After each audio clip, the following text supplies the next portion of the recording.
Olá, leitores, leitoras, como vocês estão?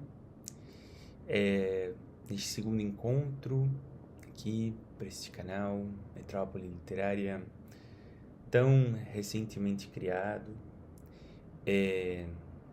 eu pensei em expor algumas ideias, fazer alguns comentários que eu tive enquanto eu lia um livro que saiu este ano, em abril de 2024, né? Estamos em 2024, da escritora portuguesa Susana Moreira Marques. O livro em questão se chama Terceiro Andar Sem Elevador, Notas de Lisboa. Saiu em Portugal pela Companhia das Letras. Eu gostei bastante desse texto, eu achei que funcionou muito bem para mim, porque me fez pensar muito sobre a minha relação com a cidade, com as cidades, né? Porque é um livro que fala sobre Lisboa, mas também fala sobre outras cidades, compara cidades, como todos nós comparamos cidades quando vamos a outras, né? Que não a nossa. E eu fico muito triste de que ele ainda não está publicado no Brasil. Eu tive a oportunidade de comprar esse livro na Feira do Livro aqui de Buenos Aires, em abril, maio, por aí maio, quando veio a escritora Susana Moreira Marques. Bem, como Lisboa foi a cidade convidada da Feira do Livro de Buenos Aires, Lisboa trouxe muitos escritores e também trouxe livros para vender, livros de Portugal. Também havia traduções ao espanhol, claramente, mas eu tive acesso então aos livros de Portugal, livros recentemente editados em Portugal, né? E foi o caso desse aqui, que havia acabado de sair do forno, né? Vamos dizer assim.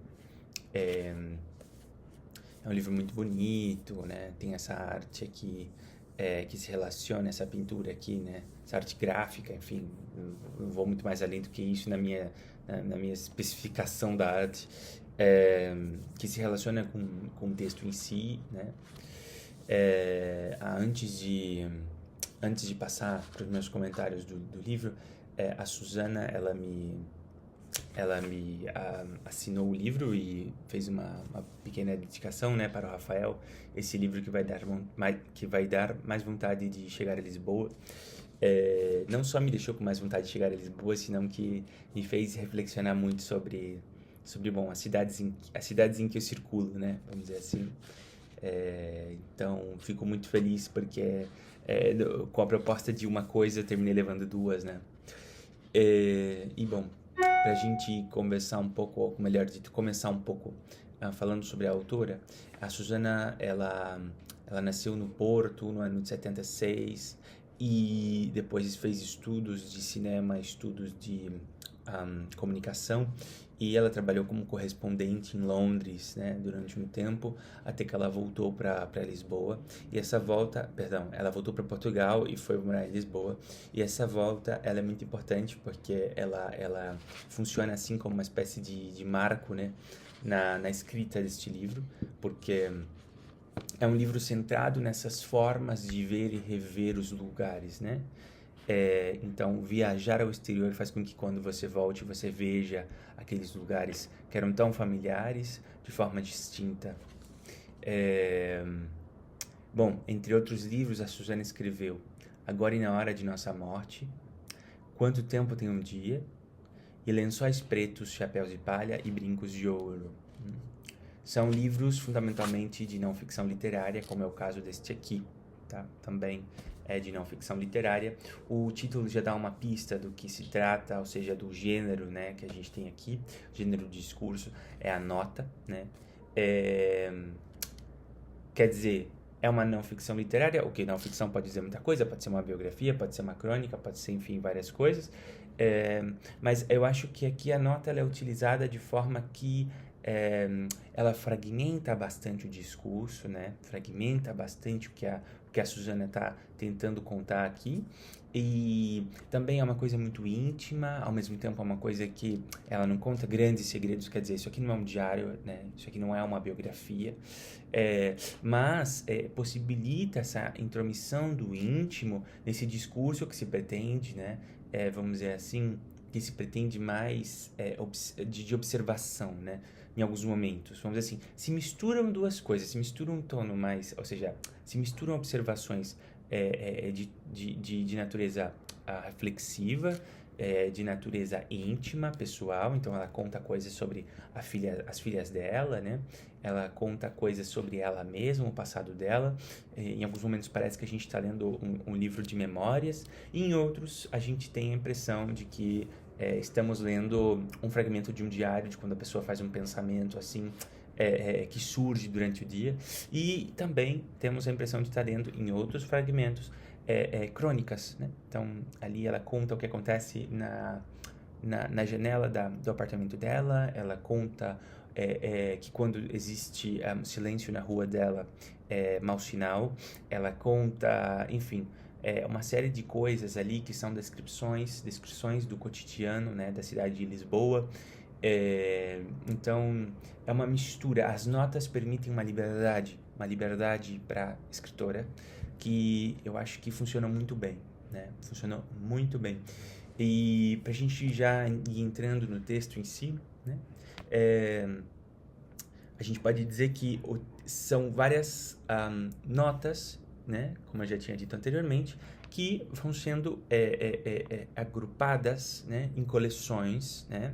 Ou a gente poderia dizer também séries, e que, por sua vez, essas coleções elas são agrupadas em algo maior, que se chama este livro, né? Quer dizer, um livro que agrupa várias coleções de pequenos textos. Eu não sei se vocês conseguem ver aqui. Por exemplo, nós temos aqui, vamos lá. Por exemplo, a coleção sobre vislumbres, tá? Então, a gente tem a coleção sobre vislumbres com uma, duas, enfim, até 12 notas, tá? Sobre vislumbres. E aí já começa outra coleção ou série sobre enviar bilhetes. Então, ao todo, enfim, são muitas séries. Não vou contar todas, porque aqui a gente só tem o número de páginas. Eu teria que ficar contando quantas séries são. Isso vai demorar um tempo, porque eu vou me perder nessas linhas. Então, são muitas séries, assim, não deve ser por volta de menos de 20 séries, tá? O livro também não é muito longo, são aproximadamente 130 páginas. E a última série se chama Última Nota, né? E nessa última série, que na verdade já a gente poderia dizer que não é bem uma série, que já é outra coisa, porque a gente tem 2 páginas que condensam uma teoria sobre a nota, né? Então ela diz: uma nota nunca é definitiva. Uma nota pode ser íntima ou pode existir desde logo para ser partilhada, né? Depois ela diz: as notas organizadas em conjunto são como um álbum em que se percebe uma história maior nos pormenores secundários. Quer dizer, é muito interessante porque eu nunca tinha pensado numa teoria para nota. Quer dizer, eu nunca tinha pensado num metadiscurso sobre a nota. E então só por isso eu já achei fenomenal este último, vamos dizer assim, esse último capítulo. A gente pode dizer capítulo, essa última nota, né? Vamos dizer assim, melhor dito. Porque me fez pensar em algo que eu não havia pensado anteriormente, me fez a partir de agora olhar para a nota de outra forma, né? Ou seja, as notas que eu começar a escrever a partir de agora, elas não serão a mesma, né? Ou melhor dito, elas não serão as mesmas. E isso eu aprecio bastante. Depois, também funciona de forma que você termina de ler o livro, você vai ler essa última nota e você fica pensando retroativamente, né, sobre o que você leu. Então, funciona bastante isso também.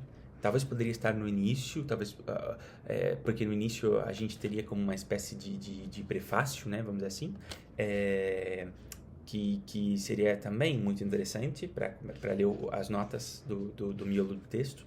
Porém, no final, também eu acho que ficou muito bom, porque assim permite uma liberdade na leitura, né? Ou seja, uma liberdade do leitor na hora de ler as notas, e por fim ele tem essa, vamos dizer assim, essa pequena síntese teórica que funciona também como uma forma de fechar o texto, né? Já que não se conta uma história com início, meio e fim, senão que surge uma história, como ela diz, né? Surge uma história da coleção de notas que funcionam como um álbum de fotos, e aí a gente cria, inevitavelmente, uma história para aquilo, né? Então, talvez seja a história da própria Susana Moreira Marques, né? Ou a nossa também, seja uma mistura, né? Porque a gente, enquanto eu lia, pelo menos eu, né? Eu tinha esse exercício de ficar pensando o que ela dizia em relação comigo mesmo, não é mesmo? Então, quando ela faz uma reflexão sobre o deslocamento na cidade, ou seja, o fato de estar todo o tempo se mudando dentro de uma cidade, eu me identifiquei muito, porque aqui em Buenos Aires eu me mudei muitas vezes. Então, a gente vai como formando, né, uma ideia da vida da Susana Moreira Marques naquela cidade, mas que também serve como uma espécie de ponto de partida, né, para que a gente possa pensar a nossa própria vida na cidade. Então, isso é genial. E também a gente poderia pensar que essas notas em conjunto também servem como uma grande crônica, né?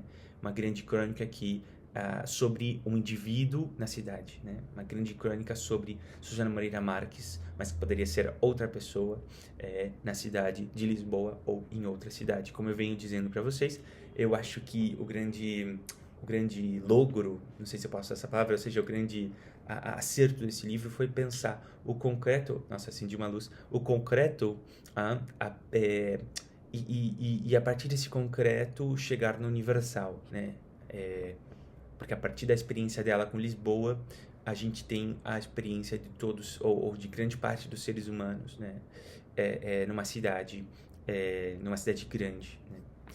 E enfim, para a gente conversar um pouco sobre algumas séries, também a gente pode dizer que essas séries ou coleções, né, de notas, elas giram em torno de algum conceito ou palavra, a gente poderia dizer, porque são fundamentalmente palavras que se relacionam com cidade ou cidades, ou então deslocamento na cidade ou entre cidades, né?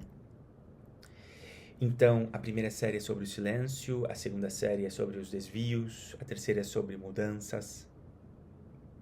Depois temos séries sobre bilhetes, estruturas, imobilidade, regressos, saudade, enviar postais, a ubiquidade, o teto, não?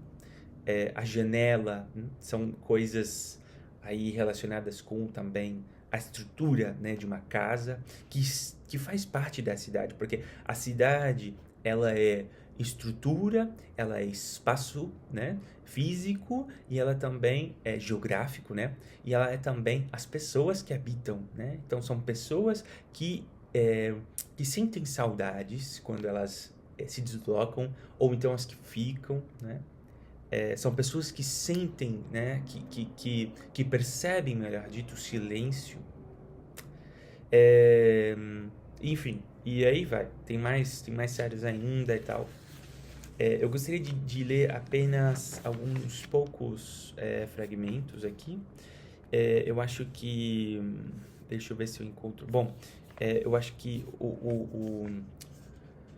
a nota 3 da coleção sobre o silêncio, que é a primeira, ela funciona bastante bem como o início de uma possível história para este livro, porque ela funciona como um marco, né, na vida da Susana. Ela conta, assim, vamos dizer assim, o que poderia ser a situação inicial que dá ponto de partida para a vida dela em Lisboa. Então eu vou contar para vocês aqui, eu vou começar a ler, melhor dito. Há mais de uma década que vivo em terceiros andares, todos eles, claro, sem elevador.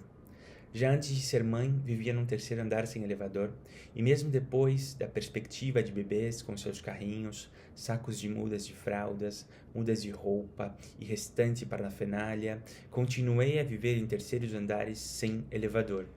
Tinha as minhas razões, pouco compreendidas por avós e pessoas mais práticas do que eu, para escolher um terceiro andar, mais luz e menos brilho, que são de uma extrema importância para quem trabalha em casa, e, sobretudo, a possibilidade de uma vista. Era como uma vista que eu sonhava quando voltei para Lisboa, depois de viver em Londres. Não uma vista qualquer, mas a queda lenta e harmoniosa dos telhados, o azul quase imóvel do rio visto de longe e, sobretudo, uma espaçosa faixa de céu. Seria essa a vista que eu traria outra respiração, Seria essa a vista que traria outra respiração à minha vida. Inspiração, quem sabe, felicidade. Demorei bastante a perceber que não depende da paisagem, o silêncio que por vezes há em mim. Então, a gente tem aqui já essa situação inicial de que ela volta para Lisboa depois de ter vivido em Londres, né? E que ela vive aí, melhor dito, que ela vai mudando de apartamentos, mas sempre no terceiro andar. Isso é muito interessante também de pensar, né? Eu, por exemplo, aqui em Buenos Aires, eu já vivi em terceiros andares, mas também já vivi em quartos andares e atualmente eu moro no 16º andar, super alto. E eu estranhei um pouco, porque eu nunca tinha vivido tão alto na minha vida, mas é outro tipo de vista, é outra relação que você tem com a cidade, né? Antes eu morava no terceiro andar, eu já cheguei a morar no terceiro andar antes desse aqui, né? E eu ainda era uma vista pro fundo, né, do apartamento, do prédio, então eu não tinha bem uma vista, eu tinha uma espécie de semi-vista, né, porque eu tinha a vista dos vizinhos de trás e um pouco do céu, que se eu virasse para cima eu teria essa possibilidade de olhar para o céu, enquanto que aqui eu tenho uma cidade inteira ao meu redor, eu consigo ver bairros assim longe, extremamente longes e é outra relação com a cidade, assim, outra relação. Dificilmente eu consigo ver uma pessoa, por exemplo, porque é tão alto que é difícil ver uma pessoa. Consigo ver formiguinhas, enfim. Enquanto que lá no terceiro andar, a Suzana ela tem a possibilidade de ver os telhados, né? De ver o azul do céu, que ela compara com o azul do rio, né? Provavelmente o Tejo.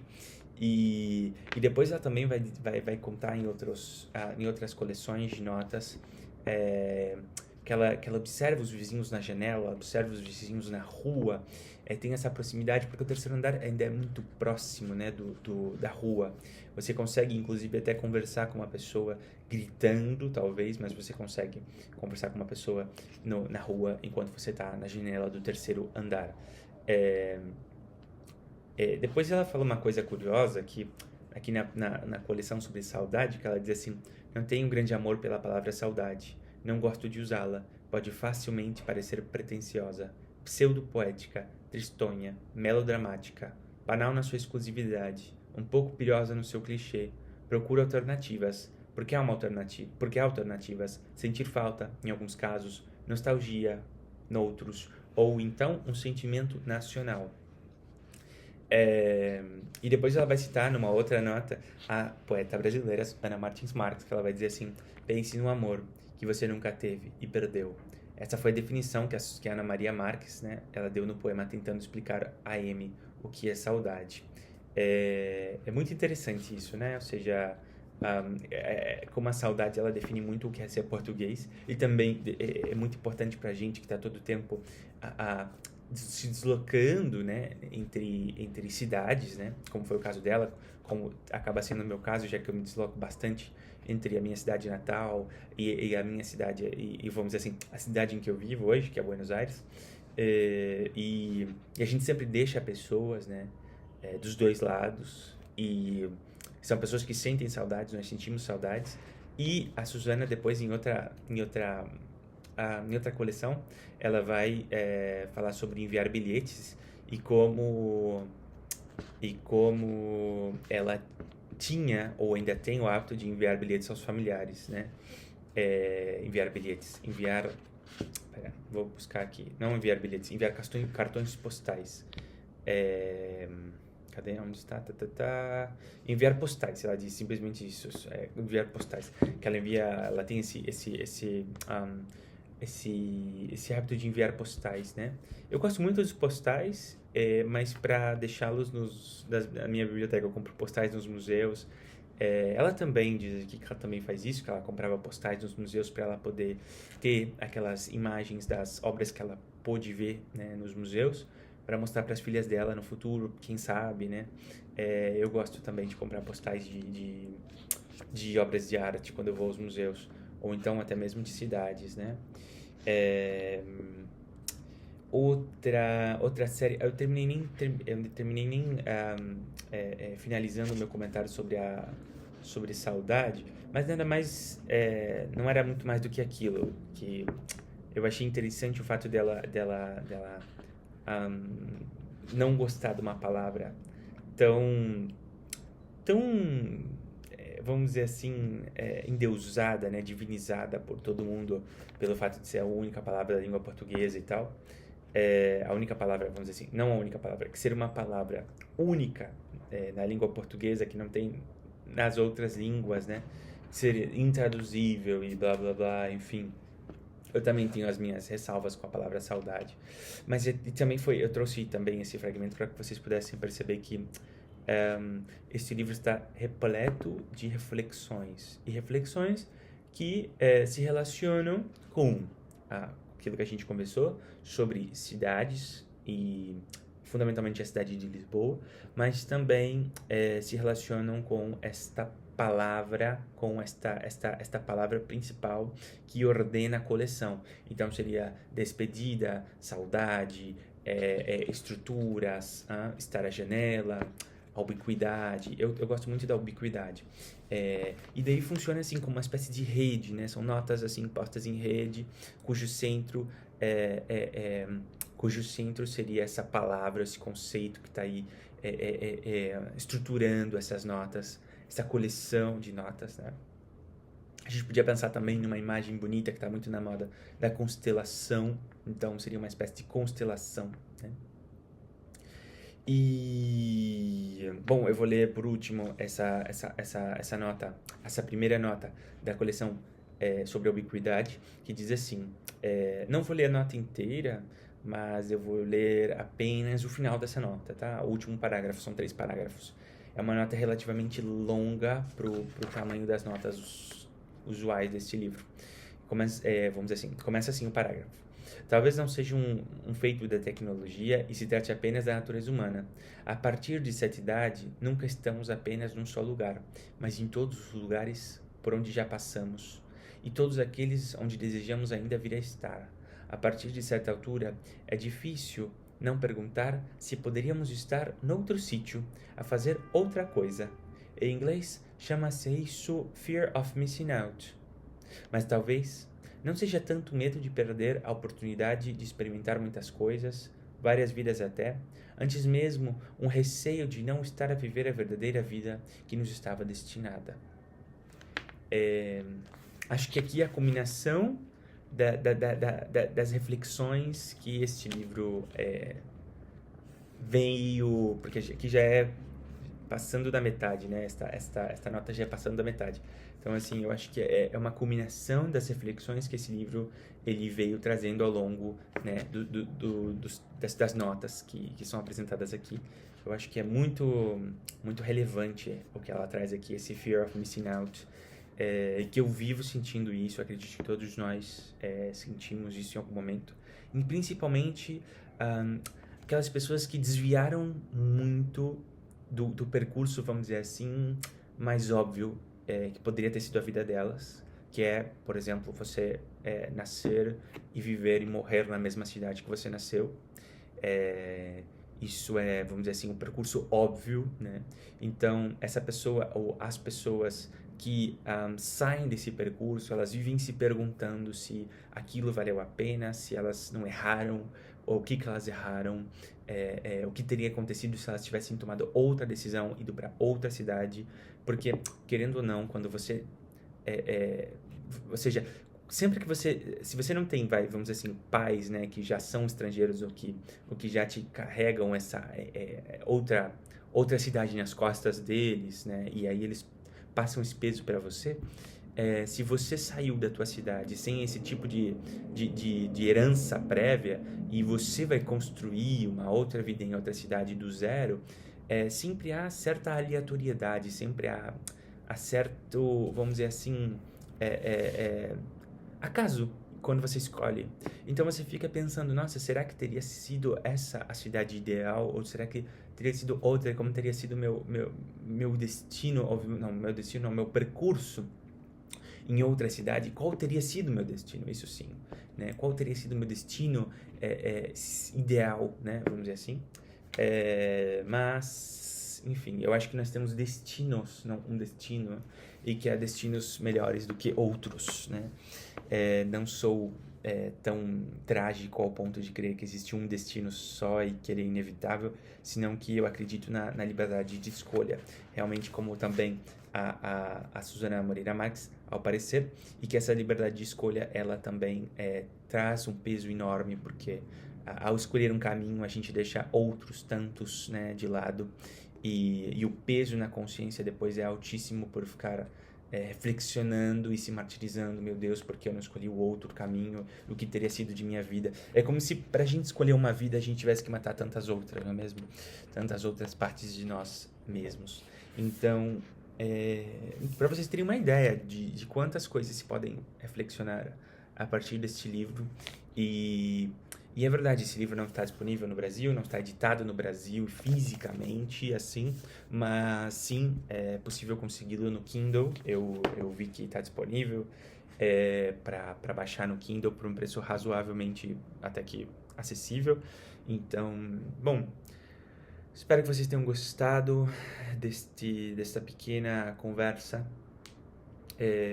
Também tenham tido vontade de ler o livro, porque acho que é um livro que vale a pena ser lido por tudo isso que a gente conversou,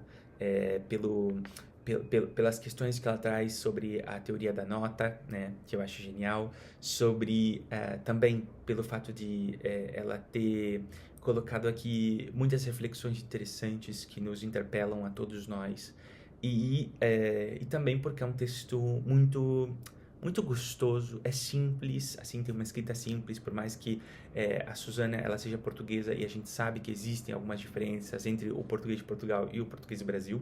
Não são diferenças que aqui estejam gritantes. Eu acho que é um texto muito ameno, gostoso, é um texto que te faz sorrir quando lê. Então, é um texto que eu recomendo muito, tá? Então, é isto. Vamos esperar o próximo vídeo, que eu não sei sobre o que será, porque eu ando lendo tanta coisa, e agora eu tenho muitas provas também. Eu vou ter que ler literatura espanhola do século de ouro, que seria do siglo de ouro, e eu não gosto muito dessa literatura espanhola. Eu tenho aqui Lope de Vega, já que tá aqui para o abate. Então eu não sei se eu vou fazer vídeo sobre essas coisas. Também estou lendo um poeta português, que eu também comprei na Feira do Livro. Se chama Frederico Pedreira, Coração Lento. Mas eu não sei se eu me animo em fazer um vídeo sobre este livro. Vou pensar, porque não sei muito bem o que eu acho sobre ele. E recentemente também li a poesia da Adélia Prado, que eu tenho aqui.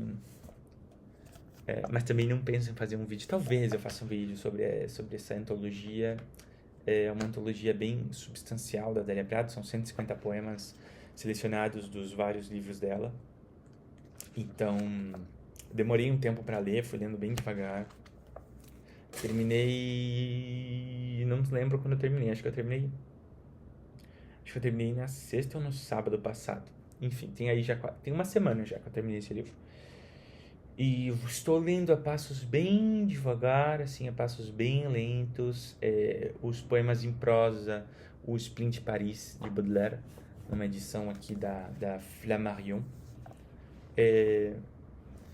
Mas também a passos bem lentos, assim, bem lentos. Estou aqui, ainda falta um montão. Tá.